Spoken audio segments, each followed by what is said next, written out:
الحمد لله نحمده ونستعينه ونستغفره ونؤمن به ونتوكل عليه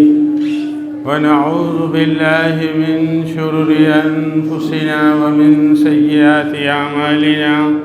من يهده الله فلا مضل له ومن يضلله فلا هادي له ونشهد أن لا إله إلا الله وحده لا شريك له ونشهد أن محمدًا عبده ورسوله أما بعد فقد قال الله تعالى في القرآن العظيم والفرقان المجيد فأعوذ بالله من الشيطان الرجيم بسم الله الرحمن الرحيم أن اشكر لي ولوالدي محترم حضرات، میں نے آپ حضرات کے سامنے قرآن حکیم کی ایک چھوٹی سی آیت کا ٹکڑا تلاوت فرمایا، جس میں اللہ تبارک و تعالی نے یہ ارشاد فرمایا کہ میرا شکریہ ادا کرو اور اپنے ماں باپ کا، یعنی دونوں چیز اللہ تبارک و تعالی نے قرآن کے اندر رکھا کہ پہلے میرا شکریہ ادا کرو، یعنی اللہ کے احکام کو بجا لاؤ، پھر اپنے ماں باپ کا، یعنی ماں باپ نے ہمیں پیدا کیا اور اس نے ہمیں تعلیم دی، اس نے ہماری تربیت کی اور اسی نے ہمیں اتنا پال پوس کر بڑا کیا۔ اس کے بعد اللہ تبارک و تعالیٰ کا یہ فرمان، محترم حضرات، اگر جس نے اپنے ماں باپ کو راضی کیا وہ کامیاب ہوا، جس نے اپنے ماں باپ کو ناراض کیا وہ برباد، تباہ و برباد ہوا۔ اگر رات میں نمازیں پڑھ کر، تہجد پڑھ کر، اشراق اور اوابین پڑھ کر اس نے اپنی زندگی کو سنوارا، اپنے اللہ تبارک و تعالیٰ کو راضی کیا،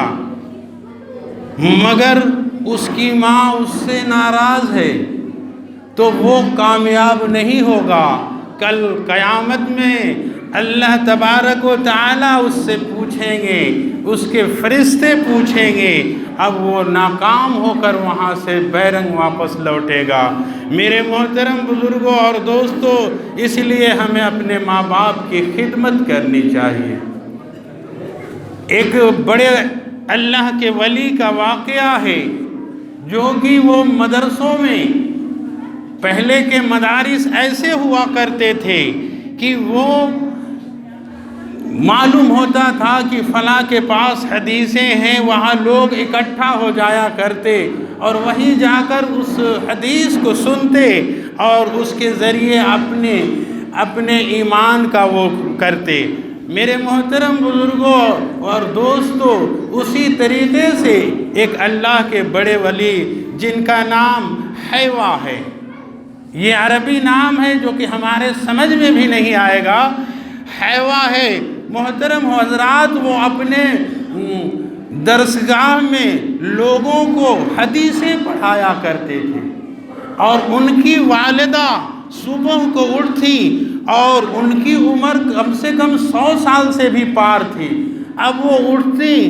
اور اپنے بیٹے کو تلاشتے ہوئے اس درسگاہ میں پہنچ جاتی، اس کلاس میں پہنچ جاتی جہاں وہ حدیث کا درس دیتے۔ اب وہ حیوہ کی ماں پہنچتی اور کہتی کہ این ابن حیوہ، میرا حیوہ کہاں ہے؟ اب بھیڑ ہوتی، وہاں سے ان کو اپنے لڑکے کے پاس جانے میں وقت لگتا۔ وہ استاد کہتے کہ میری ماں کو آنے دو۔ اب وہ ان کی ماں ان کے پاس جاتی اور جانے کے بعد وہ ان کے سر پہ ڈنڈے بجانا شروع کرتی اور کہتی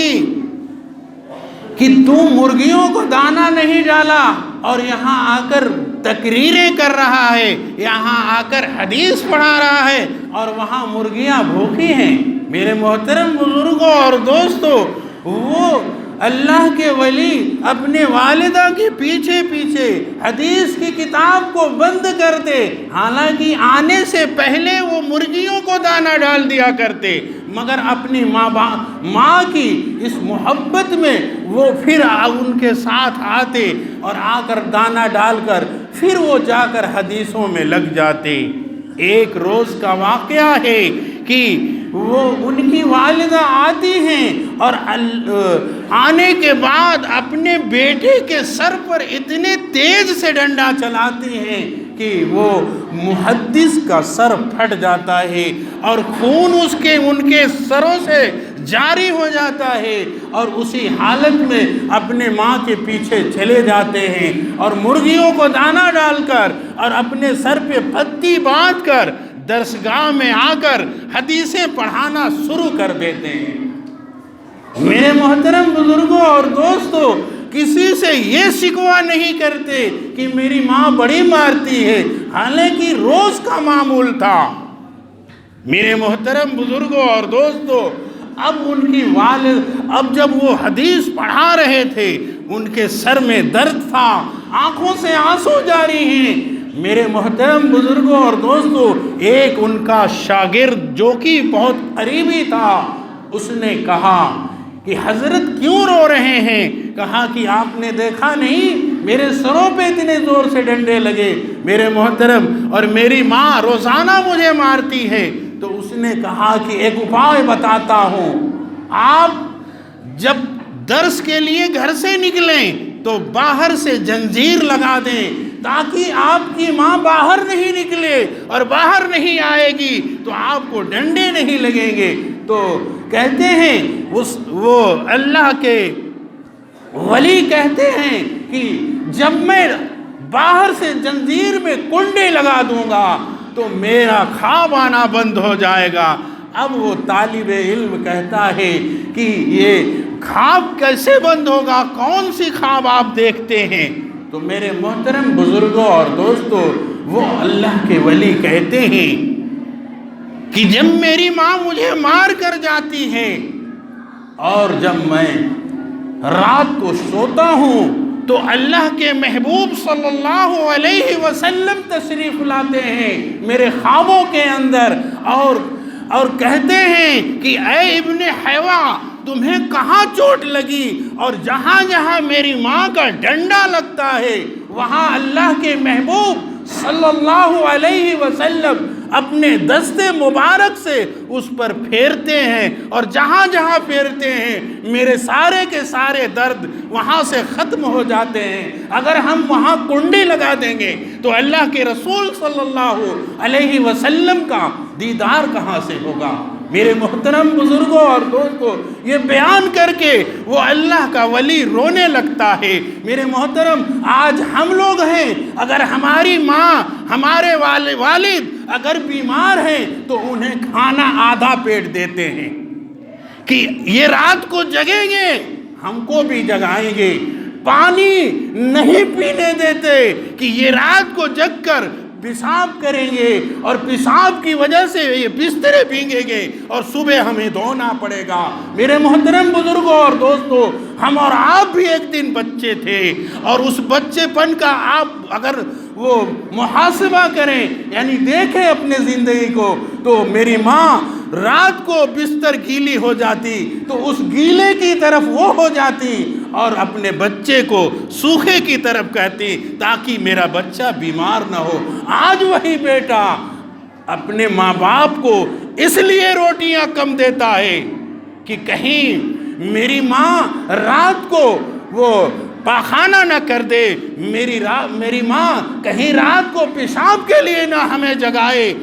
میرے محترم بزرگوں اور دوستوں، سوچ لو، جس نے اپنے ماں کو راضی کیا، اپنے ماں باپ کو راضی کیا، وہی کامیاب ہوگا، اور جس نے اگر اپنے ماں باپ کو ناراض کر کر دنیا سے چلا گیا، اس کا ٹھکانہ جہنم ہوگا۔ میرے محترم بزرگوں اور دوستوں، تو ہم یہ تہیہ کریں کہ ہم اپنے ماں باپ کی خدمت کریں گے۔ اگر آپ خدمت کرو گے تو کل آنے والی تمہاری نسلیں، تمہاری اولاد تمہاری خدمت کرے گی، ورنہ تم جب اس مرحلے پر پہنچیں گے یعنی بڑھاپے کے عالم میں، تو تمہارا بیٹا وہی کرے گا جو تم اور ہم اپنے ماں باپ کے ساتھ کیے۔ اس لیے کہ یہ کھیتی ہے، اگر ہم اور آپ جو بوئیں گے تو گیہوں نہیں کاٹ سکتے، اس لیے ہم اور آپ اپنے ماں باپ کی خدمت کریں۔ اللہ تبارک و تعالی ہمیں کہنے اور سننے سے زیادہ اس پر عمل کرنے کی توفیق عطا فرمائے۔ وآخر دعوانا ان الحمدللہ رب العالمین۔ مسجد کا کام چل رہا ہے، آپ حضرات سے گزارش ہے کہ اس میں شرکت کر لیں، اس لیے کہ اب آخری وقت ہے میرے محترم، اب وقت ختم ہونے کے کگار پہ ہے۔ آپ دیکھ رہے ہیں مسجد اوپر سے نیچے سجی جا رہی ہے، صرف درمیانی حصہ باقی ہے، اور مجھے امید ہے کہ آپ حضرات اس میں چڑھ بڑھ کے حصہ لیں۔